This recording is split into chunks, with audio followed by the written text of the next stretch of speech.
Oh, libat.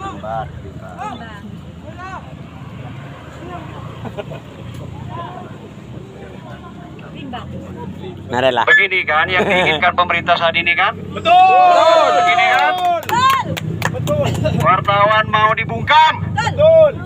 Ini yang diinginkan pemerintah saat ini. Betul. Melalui revisi Undang-Undang Penyiaran nomor berapa? Nomor 32 tahun 2022. Tahun 2002. Lupa aja. Terus ini lupa ya. Potong dikit ya.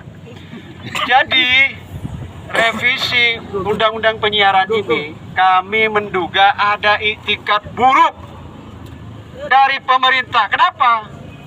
Karena banyak produk-produk jurnalistik investigasi yang ini menjadi kontrol terhadap kebijakan-kebijakan pemerintah hari ini.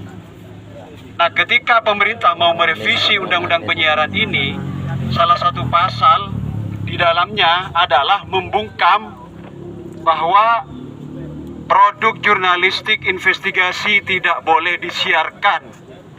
Ini apa-apaan? Jelas-jelas ini rencana pemerintah untuk membungkam media. Ketika media sudah dibungkam, maka jangan berharap demokrasi di Indonesia dibukakannya selebar-lebarnya. Kenapa? Legislatif, eksekutif, yudikatif, semuanya ini perangkat-perangkat pemerintah ini sudah membangun koalisi untuk mereka ini berkolusi, bernepotisme, berkorupsi secara berjemaah. Tinggal media, tinggal pers yang belum dikontrol oleh mereka. Nah, bagaimana caranya?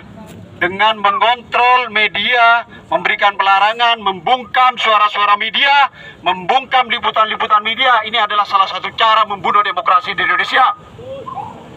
Ini yang perlu kita waspadai, kawan-kawan. Ini perlu disuarakan. Kalau kita diam terhadap persoalan ini, berarti kita media sama-sama menjadi bagian dari organ yang ingin membunuh masa depan demokrasi di Indonesia. Betul nggak? Betul. Ini sudah ancaman serius. Kalau sudah media sebagai pilar keempat demokrasi sudah dibungkam oleh pemerintah, sementara 3 pilar yang lain ini sudah kong kali kong semuanya untuk membunuh demokrasi, maka kita satu-satunya orang yang memiliki masa depan untuk menegakkan demokrasi di Indonesia. Siap. Makanya kita jangan diam. Kita ingin anggota DPRD Kabupaten Pamekasan ini mendengar suara kami, para jurnalis ini. Mendengar apa? Mendengar tuntutan kami bahwa revisi Undang-Undang Penyiaran ini menjadi ancaman terhadap profesi kami sebagai jurnalis, kemudian mengancam terhadap masa depan demokrasi di bangsa ini. Bagaimana kejadian pesta demokrasi kemarin itu? Indeks demokrasi di Indonesia dari tahun ke tahun terus menurun. Apalagi sekarang, ketika sudah ada rencana dari pemerintah untuk merevisi Undang-Undang Penyiaran dengan memberikan pelarangan terhadap penayangan produk jurnalistik investigasi. Ini sudah luar biasa. Kenapa, kawan-kawan? Sudah banyak Korea di negeri ini dipenjara gara-gara hasil liputan investigasi dari teman-teman jurnalis. Ini perlu jadi catatan.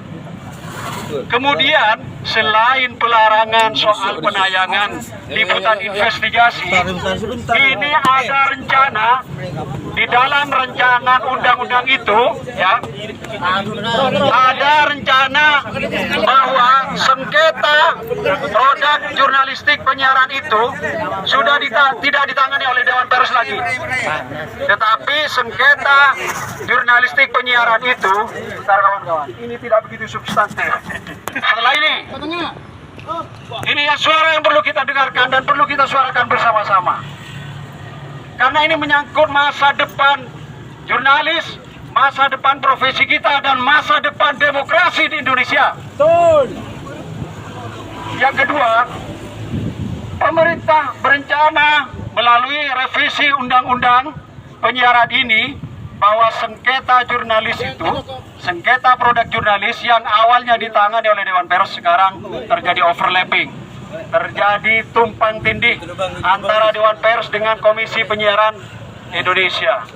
Ini persoalan apa ini kalau sudah terjadi tumpang tindih seperti ini? Persoalan apa? Berarti kan tidak becus ini. Orang pemerintah yang mengajukan revisi undang-undang penyiaran ini sudah tidak becus. Kenapa? Salah satunya yang saya sebutkan tadi itu. Tidak becus berarti pemerintah ini mengajukan revisi. Tujuan revisi ini diajukan bukan dalam rangka untuk membungkam pers. Revisi diajukan bukan untuk membunuh demokrasi. Revisi undang-undang itu diajukan bagaimana tatanan bernegara kita, tatanan hukum kita, kerja-kerja kita ke depan itu dijamin dengan baik oleh pemerintah. Tapi kalau persoalannya seperti ini, berarti pemerintah ini main-main, memberikan ancaman kepada kita, mengancam kepada kita bagaimana masa depan pers itu, masa depan demokrasi di Indonesia itu. Ini sudah tidak baik-baik saja kawan-kawan. Hati-hati.